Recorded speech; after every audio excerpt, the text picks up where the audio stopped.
ನಮಸ್ತೆ ಸ್ನೇಹಿತರೆ, welcome back to my channel. ಇವತ್ತು ಹೋಮ್ ಮೇಡ್ ಪಿಜ್ಜಾ ಹೇಗೆ ಮಾಡೋದು ಅಂತ ಹೇಳ್ಕೊಡ್ತೀನಿ. ಸೊ ಮೊದಲನೇದಾಗಿ ಇಲ್ಲಿ ನಾನು ಡ್ರೈ ಈಸ್ಟ್ ತೊಗೊಂಡಿದ್ದೀನಿ. ನೀವು ಬೇಕಿಂಗ್ ಸೋಡಾ, ಬೇಕಿಂಗ್ ಪೌಡರ್ ಯಾವ್ದು ಬೇಕಾದ್ರೂ ಬಳಸ್ಬೋದು. 1 ಸ್ಪೂನ್ ಡ್ರೈ ಈಸ್ಟ್ಗೆ ಇಲ್ಲಿ ನಾನು ಸ್ವಲ್ಪ ವಾಟರ್ ಸೇರಿಸ್ತಾ ಇದ್ದೀನಿ. ಹಾಗೆ ಒಂದು ಅರ್ಧ ಸ್ಪೂನಷ್ಟು ಸಕ್ಕರೆ ಸೇರಿಸ್ತಾ ಇದ್ದೀನಿ. ಇದನ್ನು ಒಂದು ಹಾಫ್ ಆನ್ ಅವರ್ ಸೈಡಲ್ಲಿ ತೆಗೆದಿಟ್ಕೊಳ್ಳಿ. ಹಾಫ್ ಆನ್ ಅವರ್ ನಂತರ ಈ ಥರ ಉಬ್ಬಿ ಬಂದಿರುತ್ತೆ ಅದು. ಹಾಗೆ ಇಲ್ಲಿ ನಾನು ಇದರಲ್ಲಿ 1 ಕಪ್ ಮೈದಾ ಹಸಿಟ್ಟು ತೊಗೊಂಡಿದ್ದೀನಿ. ಅದಕ್ಕೆ ಈ ನೆನೆಸಿಟ್ಟಿದ್ವಲ್ಲ ಡ್ರೈ ಈಸ್ಟು, ಸೊ ಅದನ್ನು ಈಗ ಸೇರಿಸ್ಕೊತಾ ಇದ್ದೀನಿ. ಹಾಗೆ ನಿಮ್ಮ ಹತ್ರ ಡ್ರೈ ಈಸ್ಟು ಮತ್ತು ಬೇಕಿಂಗ್ ಪೌಡರ್, ಬೇಕಿಂಗ್ ಸೋಡಾ ಯಾವುದೂ ಇಲ್ಲ ಅಂತ ಅಂದರೆ ಒಂದು ಕಪ್ ಗಟ್ಟಿ ಮೊಸರು ತೊಗೊಂಡು ಸೊ ಅದಕ್ಕೇನೆ ಮಾಮೂಲಿ ಸೋಡಾ ಹಾಕ್ಬಿಟ್ಟು ಕಲಿಸ್ಕೋಬೋದು ಈ ಥರ.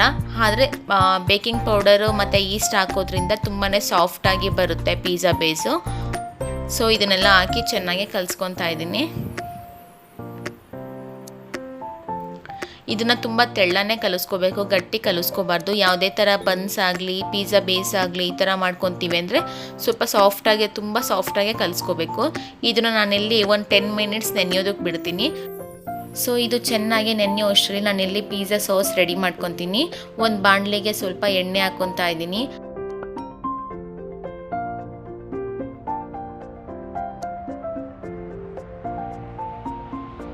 ಹಾಗೆ ಆಯಿಲ್ ಬಿಸಿ ಆದಮೇಲೆ ನಾನು ಮೀಡಿಯಮ್ ಸೈಜ್ 2 ಈರುಳ್ಳಿ ಕಟ್ ಮಾಡ್ಕೊಂಡಿದ್ದೆ, ಅದನ್ನು ಸಹ ಹಾಕ್ತಾಯಿದ್ದೀನಿ. ಹಾಗೆ ಏನೇನೆಲ್ಲ ಹಾಕ್ತೆ ಅನ್ನೋದೆಲ್ಲ ಕ್ಲಿಪ್ಪಿಂಗ್ ಇತ್ತು, ಸೊ ಮಿಸ್ ಆಗಿಬಿಟ್ಟಿದೆ, ಹಾಗೆ ಹೇಳ್ತಾ ಇದ್ದೀನಿ. ಇದಕ್ಕೆ 2 ಮೀಡಿಯಮ್ ಸೈಜ್ ಆನಿಯನ್ನು, ಹಾಗೆ 3ರಿಂದ 4 ಟೊಮೊಟೊ, ಮೇಡಿಗೆ ಮೆಣಸಿಕಾಯಿ, ಒಂದು 5ರಿಂದ 6 ಬೆಳ್ಳುಳ್ಳಿ, ಸ್ವಲ್ಪ ಶುಂಠಿ, ಹಾಗೆ ಸ್ವಲ್ಪ ಉಪ್ಪು, ಸ್ವಲ್ಪ ಸಕ್ಕರೆ, ಸೊ ಇಷ್ಟನ್ನು ಹಾಕ್ಕೊಂಡು ಚೆನ್ನಾಗಿ ಫ್ರೈ ಮಾಡ್ಕೊತಾ ಇದ್ದೀನಿ. ಹಾಗೆ ಸ್ವಲ್ಪ ಚಿಲ್ಲಿ ಪೌಡರ್, ಇದನ್ನೆಲ್ಲ ಸಾಫ್ಟಾಗಿ ಚೆನ್ನಾಗಿ ಫ್ರೈ ಮಾಡ್ಕೋಬೇಕು.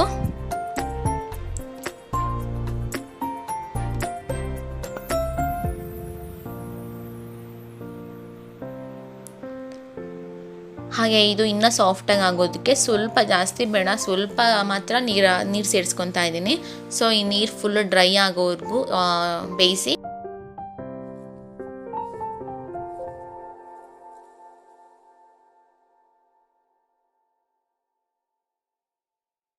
ಇವಾಗ ಇದರಲ್ಲಿ ನೀರೆಲ್ಲ ಚೆನ್ನಾಗಿ ಡ್ರೈ ಆಗಿದೆ. ಹಾಗೆ ಇದು ತುಂಬ ಸಾಫ್ಟ್ ಆಗಿದೆ. ಇದನ್ನು ಸ್ವಲ್ಪ ಕೂಲಾಗಕ್ಕೆ ಬಿಟ್ಟು ಮಿಕ್ಸಿ ಜಾರಲ್ಲಿ ಹಾಕ್ಕೊಂಡು ಸಾಫ್ಟಾಗಿ ಗ್ರೈಂಡ್ ಮಾಡ್ಕೋಬೇಕು. ಹಾಗೆ ಸಾಸ್ ರೆಡಿ ಆಗುತ್ತೆ. ಸೊ ಇವಾಗ ಅದೇ ಬಾಣಲೆಗೆ ಸ್ವಲ್ಪ ಆಯಿಲ್ ಹಾಕಿ ಪನ್ನೀರನ್ನ ಫ್ರೈ ಮಾಡ್ಕೊತೀನಿ.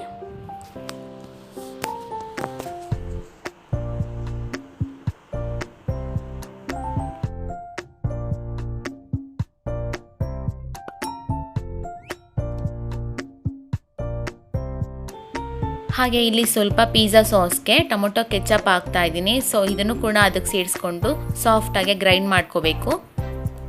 ಹಾಗೆ ಇಲ್ಲಿ ಪಿಜ್ಜಾ ಬೇಸ್ಗೆ ಕಲಸಿಟ್ಟಿದ್ವಲ್ಲ ನೋಡಿ, ತುಂಬ ಚೆನ್ನಾಗಿ ಉಬ್ಬಿ ಬಂದಿದೆ. ನಾವು ಎಷ್ಟು ಕಲಿಸ್ಕೊತೀವೋ ಅದ್ರ ಡಬಲ್ ಆಗಿರುತ್ತೆ ಪಿಜ್ಜಾ ಬೇಸು. ಸೊ ಆಗ ಮಾತ್ರನೇ ಪಿಜ್ಜಾ ಬೇಸ್ ಸಾಫ್ಟಾಗಿ ಚೆನ್ನಾಗಿ ಬರೋದು. ಬನ್ನಾಗಲಿ ಇದು ಪಿಜ್ಜಾ ಬೇಸ್ ಆಗಲಿ ಈ ಥರ ಉಬ್ಬಿ ಬಂದಾಗಲೇ ಪಿಜ್ಜಾ ಬೇಸ್ ಸಾಫ್ಟಾಗಿ ಚೆನ್ನಾಗೇ ಬರುತ್ತೆ. ಸೊ ಇದಕ್ಕೆ ಒಂದು ಪ್ಲೇಟ್ಗೆ ಇಲ್ಲಿ ನಾನು ಆಯಿಲ್ನ ಅಪ್ಲೈ ಮಾಡ್ಕೊತಾ ಇದ್ದೀನಿ.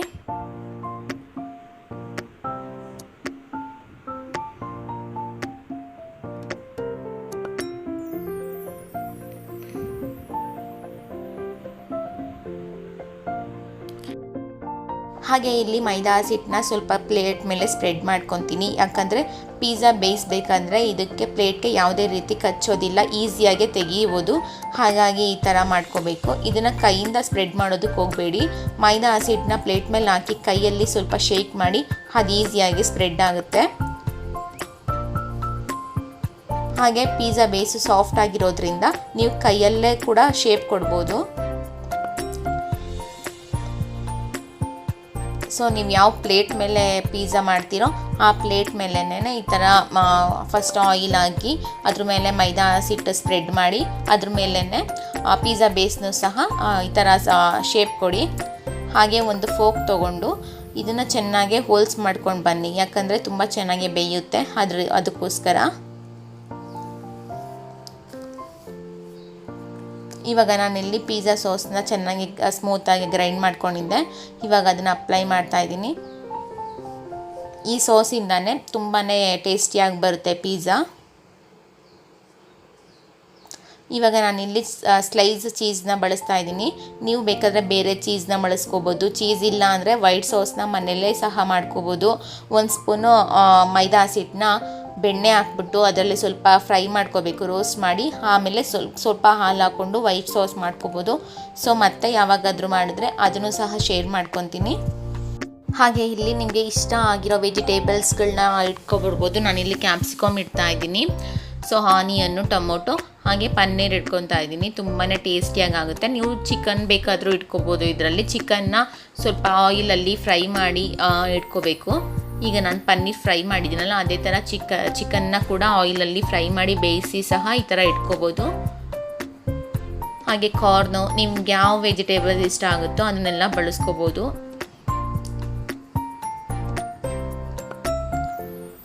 ಸೊ ಇವಾಗ ಪಿಜ್ಜಾ ಎಲ್ಲ ರೆಡಿ ಮಾಡಿದ್ದೀನಿ. ಇದನ್ನು ಇವಾಗ ಬೇಯೋದಕ್ಕೆ ಇಡ್ತೀನಿ. ಕೆಳಗಡೆ ಒಂದು ತವ ಇಟ್ಟಿದ್ದೀನಿ. ತವದ ಮೇಲೆ ಈ ಪ್ಲೇಟ್ ಇಡ್ತೀನಿ. ತವ ಆಲ್ರೆಡಿ ಆಗಲೇ ಸ್ವಲ್ಪ ಬಿಸಿ ಆಗಿದೆ. ಹಾಗೆ ಇಲ್ಲಿ ಒಂದು ಪ್ಲೇಟ್ನ ಮುಚ್ಚಿ 15 ಮಿನಿಟ್ಸ್ ಲೋ ಫ್ಲೇಮ್ ಕೊಟ್ಟು ಬೇಕ್ ಮಾಡಿ. ಹೈ ಫ್ಲೇಮ್ ಯಾವುದೇ ಕಾರಣಕ್ಕೂ ಕೊಡಬೇಡಿ. ಲೋ ಫ್ಲೇಮಲ್ಲೇ ಇದು ಚೆನ್ನಾಗಿ ಬೇಯಬೇಕು. ಸೊ ಇವಾಗ 15 ಮಿನಿಟ್ಸ್ ಆಗಿದೆ. ಇದು ಪಿಜ್ಜಾ ಬೆಂದಿದೆಯೋ ಇಲ್ವೋ ಅಂತ ಚೆಕ್ ಮಾಡೋದಕ್ಕೆ ಒಂದು ನೈಫ್ ತೊಗೊಂಡು ಇಲ್ಲ ಒಂದು ಫೋಕ್ ತೊಗೊಂಡು ಈ ಥರ ಚುಚ್ಚಿ ನೋಡಿದಾಗ ಅದಕ್ಕೆ ಕಚ್ಚಲಿಲ್ಲ ಅಂತ ಅಂದರೆ ಸೊ ಇದು ಕುಕ್ ಆಗಿದೆ ಅಂತಲೇ ಅರ್ಥ. ಇವಾಗ ನಾನು ಇದನ್ನು ತೆಗೆದು ಬೇರೆ ಪ್ಲೇಟ್ಗೆ ಹಾಕ್ತಾ ಇದ್ದೀನಿ. ಸೊ ನೋಡ್ತಾ ಇರ್ಬೋದು, ತೆಟ್ಟಗೆ ಒಂದು ಸ್ವಲ್ಪನೂ ಕಚ್ಚಿಲ್ಲ, ತುಂಬ ಚೆನ್ನಾಗಿ ಕುಕ್ ಆಗಿತ್ತು. ಸೊ ಇದನ್ನು ಇವಾಗ ತುಂಬ ಸಾಫ್ಟ್ ಆಗಿರೋದ್ರಿಂದ ಯಾವುದ್ರಲ್ಲಿ ಬೇಕಾದರೂ ಇದನ್ನು ಕಟ್ ಮಾಡ್ಕೊಬೋದು. ಸೊ ಇದನ್ನೆಲ್ಲ ಕಟ್ ಮಾಡಿದ್ದೀನಿ. ನೋಡ್ತಾ ಇರ್ಬೋದು, ತುಂಬಾ ಸಾಫ್ಟಾಗಿ ಬಂದಿದೆ. ಸೇಮ್ ಒಳ್ಳೆ ಬನ್ ಯಾವ ಥರ ಸಾಫ್ಟ್ ಆಗಿರುತ್ತೋ ಅದೇ ಥರನೇ ಸಾಫ್ಟಾಗಿ ಬಂದಿತ್ತು. ನೀವು ರೆಡಿ ಪಿಜ್ಜಾ ಬೇಸ್ ಬೇಕಾದರೂ ಯೂಸ್ ಮಾಡ್ಬೋದು, ಆದರೆ ಅದು ತುಂಬ ಹಾರ್ಡ್ ಬರುತ್ತೆ. ಸೊ ನೀವು ಮನೆಯಲ್ಲೇ ಪಿಜ್ಜಾ ಬೇಸ್ ಮಾಡೋದ್ರಿಂದ ತುಂಬಾ ಸಾಫ್ಟಾಗಿ ಬರುತ್ತೆ. ಹಾಗೆ ಮಕ್ಕಳಿಗೆಲ್ಲ ತುಂಬಾ ಇಷ್ಟ ಆಗುತ್ತೆ. ಹಾಗೆ ಈ ಪನ್ನೀರ್ ಪಿಜ್ಜಾ ರೆಸಿಪಿ ನಿಮ್ಮೆಲ್ಲರಿಗೂ ಇಷ್ಟ ಆಗಿದ್ರೆ ಒಂದು ಸರಿ ಟ್ರೈ ಮಾಡಿ ನೋಡಿ. ಮತ್ತೆ ಮತ್ತೆ ಮಾಡ್ತೀರಾ, ತುಂಬಾ ಟೇಸ್ಟಿಯಾಗಿ ಬರುತ್ತೆ. Thank you for watching.